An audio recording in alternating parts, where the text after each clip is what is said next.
Bonjour, alors je m'appelle Alexandre. Moi j'ai fait un bac S avec spécialité physique-chimie au lycée de Vierzon. Et donc après, moi j'ai fait 2 ans de médecine, mais du coup j'ai décidé de changer après les 2 ans parce que j'ai trouvé que c'était les langues qui m'intéressaient. Et du coup je suis venu en LEA à Tours. Alors j'ai choisi de faire LEA parce que j'ai toujours eu des facilités avec les langues. Donc, étant tout petit, mes parents étant portugais, je parlais déjà français et portugais. Et après j'ai commencé à apprendre l'espagnol et l'anglais au collège et au lycée. Et du coup les langues me plaisaient bien, donc c'est pour ça que j'ai décidé de venir en LEA.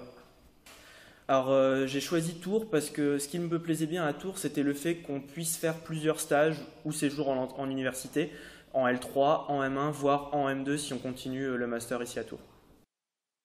Alors dans la formation, moi, ce qui me plaît bien, déjà c'est le fait qu'on fasse des langues et que ça soit appliqué au domaine commerce, économie, tourisme. Et j'aime bien aussi le fait qu'on puisse faire d'autres cours en français, par contre, mais qui sont quand même des cours assez intéressants comme les cours de droit, les cours d'éco.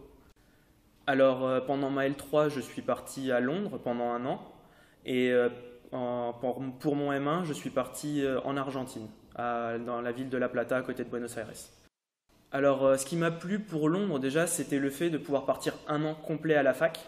Donc, ça m'a permis de beaucoup approfondir mon niveau d'anglais et de vivre quand même pendant un an à Londres, ce qui n'est pas négligeable parce que c'est quand même une très très belle ville. Et l'Argentine, donc ce qui a motivé mon choix, c'était le fait que je voulais avoir quand même une grosse différence culturelle avec ce que j'avais déjà fait en France ou à Londres. Et que du coup, l'Amérique du Sud, pour moi, je trouvais que c'était une très belle opportunité de pouvoir et parler l'espagnol et avoir ce choc culturel qui est quand même très très différent de l'Europe.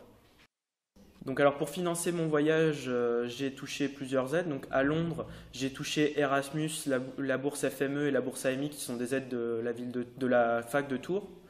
Et pour l'Argentine, j'ai touché le FME et l'AMI aussi. Et au final, sur le tout cumulé, j'ai dû toucher quelque chose comme 6 000 euros. Alors l'avantage des séjours en université, c'est que on n'a pas besoin de payer les frais d'inscription dans la fac où l'on va. Donc on peut partir dans une fac très prestigieuse et pas avoir à payer ces frais-là. Donc par exemple, moi je suis parti dans une fac à Londres qui coûtait quelque chose comme 10 000 livres l'année. Donc ça faisait 13 000 euros pour une année à la fac. Mais moi j'ai pas eu besoin de le payer parce qu'en étant inscrit à Tours, on a juste besoin de payer l'inscription à la fac de Tours.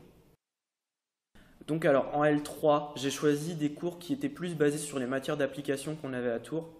Donc c'est quelque chose qu'il faut retenir, c'est quand on part en université à l'étranger, on est assez libre de nos choix de cours, mais il faut quand même qu'on choisisse des choses qui sont en rapport avec ce qu'on fait en LEA. Donc moi par exemple à Londres, j'ai choisi des cours comme du management de projet, du management d'équipe. J'ai fait aussi un cours de marketing qui ressemble un peu aux cours qu'on fait ici à Tours. Et par contre, il y a des avantages, c'est qu'on peut prendre des cours en option. Et moi, par exemple, j'ai décidé d'apprendre une nouvelle langue, mais j'ai commencé à apprendre le chinois. Et quand je suis parti en Argentine, par contre, j'ai choisi de prendre des cours un peu plus basés sur le culturel et j'ai fait des cours plus de civilisation sur l'Amérique du Sud et l'Argentine en particulier. J'ai aussi fait un cours de traduction qui était assez intéressant parce que c'était de la traduction assistée par ordinateur et c'est quelque chose qu'on ne fait pas forcément à Tours mais qui peut s'avérer être assez intéressant pour plus tard.